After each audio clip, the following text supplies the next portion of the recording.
Hi students, Mr. K here, and it's time for one more book of the month. Wow, I can't believe this year is coming to an end. We started out the year talking about friendship with a book called Pumpkin Soup. And in it, we talked about how sometimes little things can turn into big things between friends. So practicing those good friendship skills, like I always say, that's a skill you can use until you're 99 years old. The next book we did was Wilma Jean, the Worry Machine. And it says it all in the title. Sometimes our mind gets us worrying about things, and it's like a snowball rolling down the hill. So we have to be able to control those worries. And with all the changes and being a learner at home, we've had some challenges this year, but you can do it. You can control those worries. Our third book was about stress and how to take care of stress.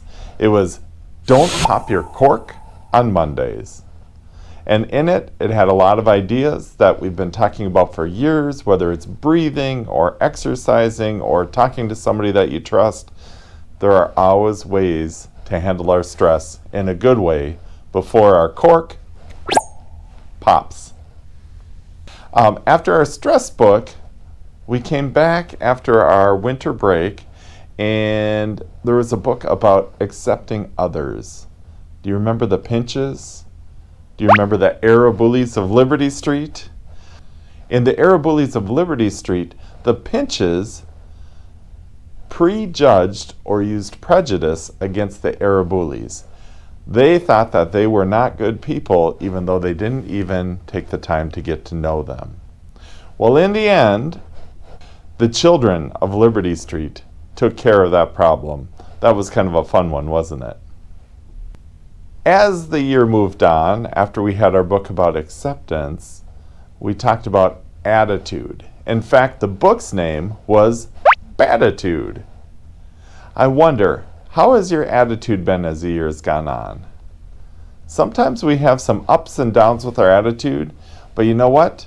If we can replace our attitude with gratitude, usually that points us in the right direction. Always be thinking, students, of things that you have gratitude or thankfulness towards. There's always something. I'm very thankful to be able to see all of you, even though it's through a camera. The last time we got together, early May I believe it was, we had a lesson about point of view.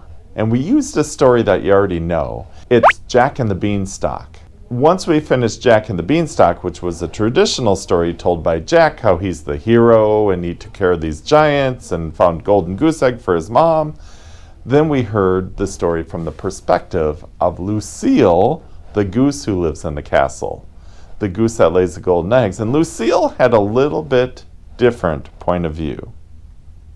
Now, the book isn't trying to tell us we always have to think the same. In fact, it's quite the opposite. Just know that not everybody thinks exactly like you do. And if we can realize that, even if we don't agree, we can still get along and find some common ground. Well, that brings us to today. It's our last one, students, and I thought, well, what can we do? You know, school's almost done. We're not going to forget about all the lessons of the other book. In fact, all the lessons can be used throughout your whole school career. And guess what? If you ever need a little refresher, I'm going to have them publicly listed on my YouTube channel, and you can always check those out. And on the screen, here's my YouTube channel. All right, well today I thought, what are we headed into? We're headed into summer vacation. So that's what we're going to talk about when I do the book, The Night Before Summer Vacation. It's kind of neat. It's written as kind of a poem, and some of you might recognize the poem that this is based on. But it's just a great celebration of Here Comes Summer. So here we go. The Night Before Summer Vacation by Natasha Wing, and it was illustrated by Julie Durrell. I love the pictures. There's so much going on. I'll try to hold them up so you can see them. 'Twas the night before leaving on summer vacation. My family was bursting with anticipation. Dad made a checklist, which he checked as he went: the bug spray, the backpacks, the umbrella, and tent. Mom grabbed the graham crackers and stuff for the s'mores. I wonder how many of you like s'mores on the campfire. A s'more is graham cracker, marshmallow toasted just right in the fire, and chocolate, and then another graham cracker on top. We carried out helmets, the canoe and the oars. Remember my raft, my snorkel and bike, plus Pete's doggy bowls and Jimmy's new trike. How does your family pack if they ever go somewhere? Are you light packers or heavy packers? We're going to find out that these guys are pretty heavy packers. Down from the attic, our suitcases came. Mom whistled and shouted as if reffing a game. In bathing suits and flip-flops and sunblocks and hats. In flashlights and lounge chairs and wiffle ball bats.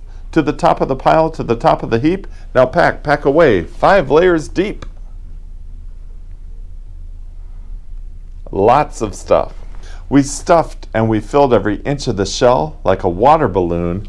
It started to swell. Their car's not big enough. They need something on top. Done with our packing, we ate dinner at last. Then we got out the scrapbooks of vacations past. Students, I learned something from every book that I read, and this was a really cool idea. If you ever go somewhere, whether it's a big trip or just a day trip, if you've gone there before and you have pictures, take a look through them. Remember what that was like to go there, because usually if we've gone somewhere and we enjoyed it, we're going to document it and take pictures. Think of all the pictures probably your parents take on their phones. Look through them and remember all those good times. There were photos of us at the Museum of Toasters, and my father and I riding fast roller coasters. Here's Jimmy on Babe and me with Paul Bunyan, and there's Mommy besides, the world's largest onion. We laughed about trips we'd taken before. Our week at the beach did nothing but pour. It was so cold that we all wore our fleeces, but we finished a puzzle with 2,000 pieces. How fun is that?